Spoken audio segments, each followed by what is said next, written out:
Last week, Illinois joined over 20 other states in suing President Trump over his order to end birthright citizenship. They argue the order violates the 14th Amendment and the Immigration and Nationality Act. The act specifies that the law does not empower the president to determine who should or should not be granted U.S. citizenship at birth. Trump's order would exclude citizenship in the future for people born to parents who are here illegally. It also applies to people born to parents in the country legally, but on a temporary basis. It's an issue that's personal to Illinois Attorney General Kwame Raoul. There are provisions in the Constitution we can debate about, but this is plain language. All persons born or naturalized in the United States are citizens. I'm the child of Haitian immigrants, and while she was a legal resident, my mother was not yet naturalized at the time of my birth.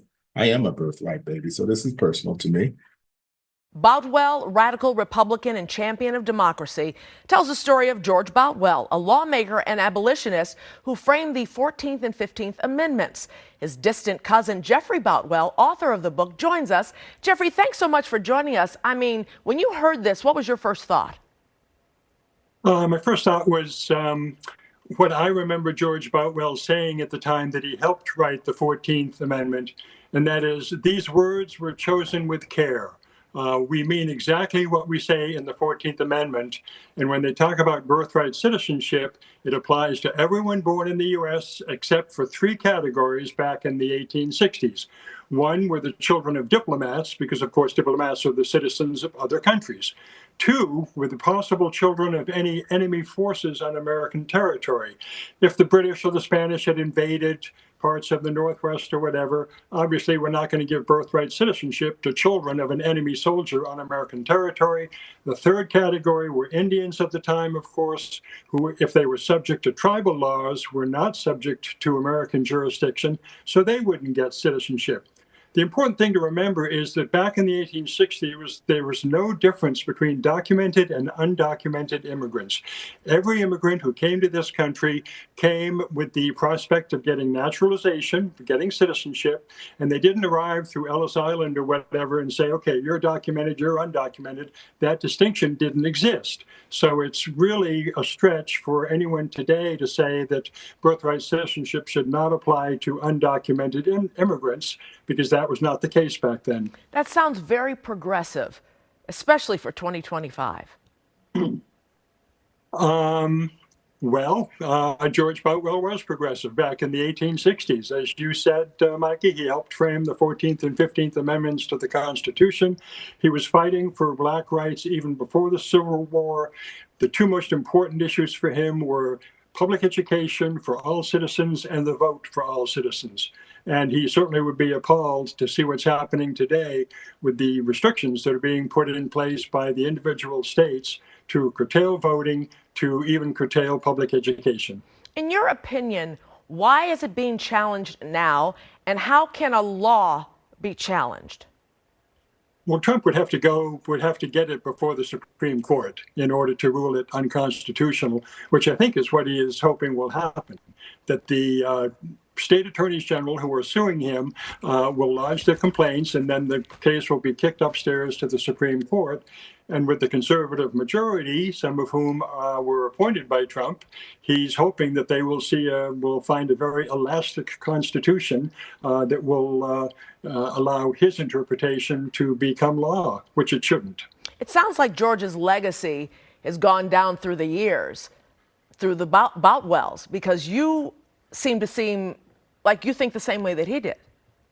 Well, I'm certainly very much of a like mind with George. I'd have to say there are members of our family who are, think differently. Like in any family, you've got liberals and conservatives and whatnot. But yes, I do carry on the tradition of equal protection of the laws, citizenship for all under the Constitution. George was very much like Abraham Lincoln. Of course, we're talking in Illinois. He treated the Constitution as a civil religion. That was the touchstone of what he felt made America great, and it should be revered and treated accordingly.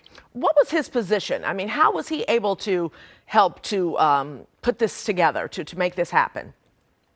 At the time, George was in the House of Representatives. He was a member of both the House Judiciary Committee and the important Joint Committee on Reconstruction. And it was those committees that were, required or tasked to write the 14th and 15th Amendments. And he had previous experience. He helped write the Republican Party platform in 1860 for Abraham Lincoln. So he had plenty of experience in putting concepts onto paper that could be enshrined into American law. Did he get pushback for this? Did he get pushback? Yes. Oh, yes, absolutely. People well know Reconstruction died a very painful death in the 1870s and 80s. Northern whites and Republicans got kind of tired of trying to protect Black rights in the South. The Southern white conservatives, one by one, took over their state governments. And of course, that all led to Jim Crow in the 1880s and 90s, which was the dominant mode of Black-white relations until the civil rights movement of the 1950s and 60s. Jeffrey, thank you so much. I'm grabbing this book. You can find this book at your favorite online bookseller or at jeffreyboutwell.com. Appreciate it. Be safe, be well. Thank you. We just told you about a great book. If you're looking for a few more, we have the Consummate Black History Month book list for you right after the break. Yep. Uncovering a little-known chapter in Illinois history. A really punitive, really racist law. And the historic Chicago gathering that kicked off the fight for civil rights. Monday at 9. Sponsored by Nissan and EBC Plumbing, Sewer, Heating, Cooling, and Electric. Has your loved one died as a result of an opiate overdose? You're not alone. Over 70,000 people die each year from overprescribed medication like OxyContin, hydrocodone, Percocet, and fentanyl. If a doctor prescribed these drugs or similar prescription drugs to your loved one and he or she died of an overdose, call us for a free consultation at 833-OD-DRUGS.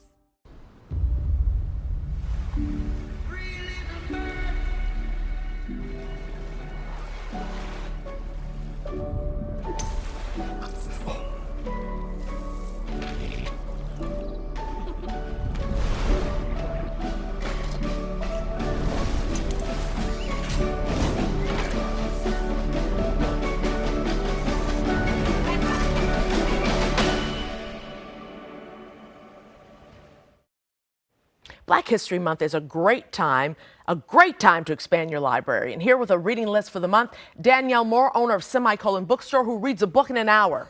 I can't believe you read a book in an hour. I wish I could get through in an hour. Give me a few hours. I could pull it. All right, let's go through these quickly because I want people to run out and get them. Absolutely. The Parable. Oh, the Parable. Of the Sower. Yeah, we brought the graphic novel version. It's graphic? It's graphic. Ooh. And so everybody knows that right now it kind of feels like the Parable. The Parable was actually in 2024 and 2025. Imagine us being here now. Okay.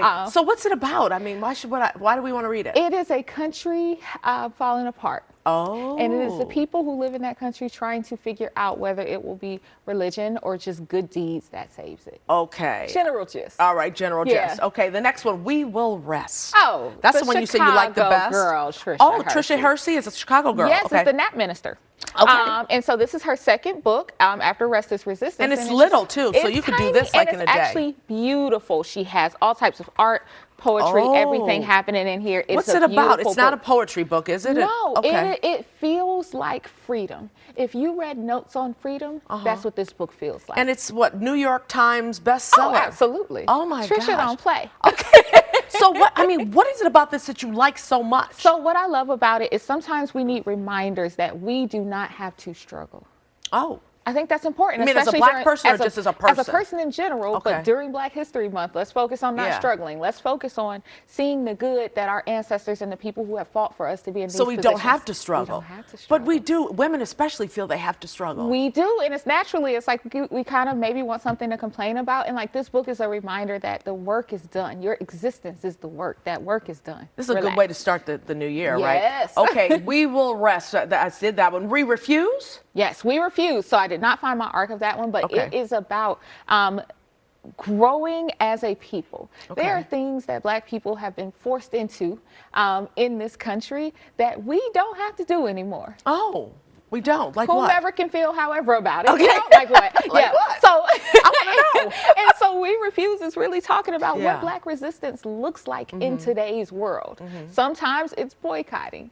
Sometimes it's just saying that this job no longer works because there seems to be expectations of me that aren't had of everybody else. It's okay to say no. Yeah, it's okay to say That's no. pretty We much. refuse. It's okay to refuse. And the love lyric, is it a love The story? love lyric actually comes out next week. Okay. And it is a love story. We had to bring some romance into Yes, this thing. I am yes. not a romance girly, but people love Christina Forrest and this group of sisters. And each of her books covers a different sister Oh. in their romantic story. So And this it's is another sister and her another story. sister and her story about a singer, and it's cute. What- If you like cutesy. It's not sad, because I don't like sad. I hate sad. I hate sad. But I also hate cutesy. I can't. But you like this one? It's a me issue. It's fine. It's, yeah. If for the romance girlies in Black History Month, if you want a romance by a Black author, it's a great one. Okay. What are the best books to read this year? I mean, not the particular book. What type of books are the best books to read?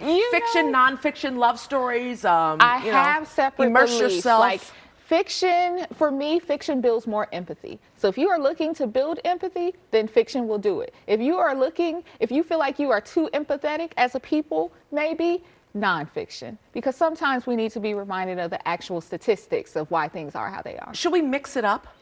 Mentally, yeah.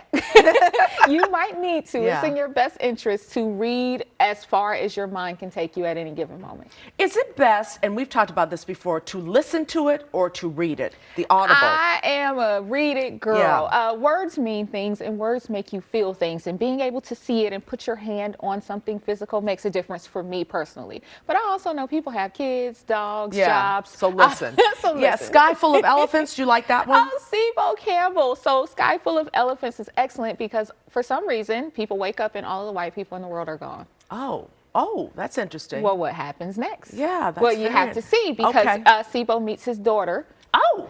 And it goes from there. Okay, I love it, Danielle. I always love when you come. I'm going to try We Will Rest, You should. definitely. And Semicolon Bookstore is at 1355 West Chicago Avenue in Chicago. Yep. Or you can visit them online at semicolonshy.org. Yep.